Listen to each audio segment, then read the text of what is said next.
Shalom à tout le monde, je salue tout le monde dans la foi chrétienne. Souvent, la Bible nous enseigne beaucoup de choses. Nos pasteurs aussi nous enseignent beaucoup de choses dans la foi. Mais aujourd'hui, c'est dimanche. On va prendre la Bible dans Exode 32, 9 à 12. Vous voyez, la Bible parle de Moïse. Moïse a beaucoup intercédé pour le peuple Israël. Mais malgré tout ça, parce que Dieu fait les extrémités pour tuer tout, pour laisser Moïse seul comme sur Abraham, pour construire une vie encore. Mais malgré tout ça, Moïse a intercédé pour eux. Dieu a laissé la colère. La seule personne qui a dit à Dieu, loin de toi, de ta colère, qui a amené Dieu à se repentir, un être humain comme nous. Mais je vous le dis, mes frères et sœurs, tu peux aller chez ton ami. Souvent, il fait parler à ses frères, ou bien à ses camarades, ou bien à sa femme. Tu peux lui-même pardonner, il va laisser ça facilement.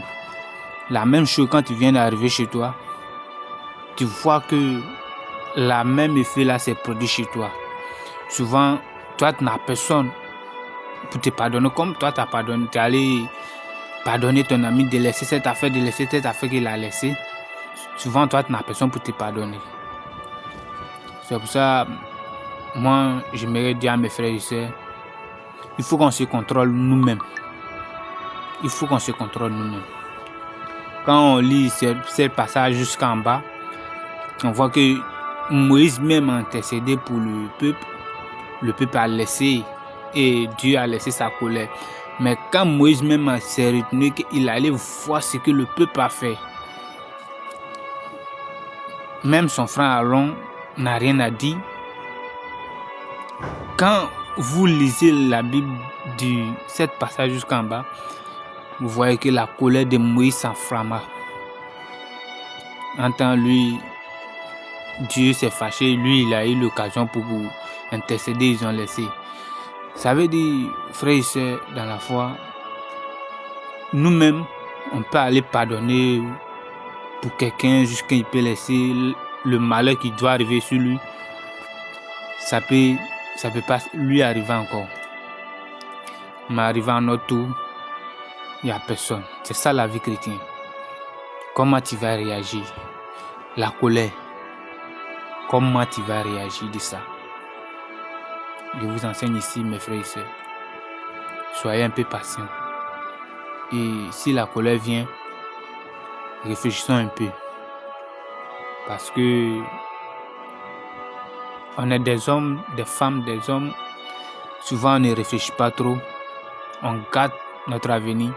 On garde souvent des choses pour manquer la colère. Quand on voit ça, souvent, la personne qui t'a fait du tort, tu lui parles même, il ne veut pas comprendre. Il ne veut pas reconnaître même qu'il a tort. Mais comme tu es enfant de Dieu, Dieu ne cherche pas raison.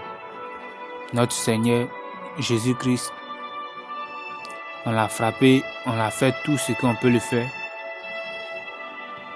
Mais à la croix, il dit Père, pardonne-les. Et pourtant, il peut dire Père, tue-le. Mais il dit Père, pardonne-les. J'aimerais dire ici, mes frères et sœurs, nous aussi, on doit chercher à pardonner. On doit chercher aussi à nous maîtriser. Avant de pardonner quelqu'un aussi, souvent il faut te pardonner toi-même. Si tu ne t'es pas pardonné, tu ne peux pas pardonner quelqu'un. Jésus-Christ s'est pardonné lui-même et puis il a laissé nos péchés.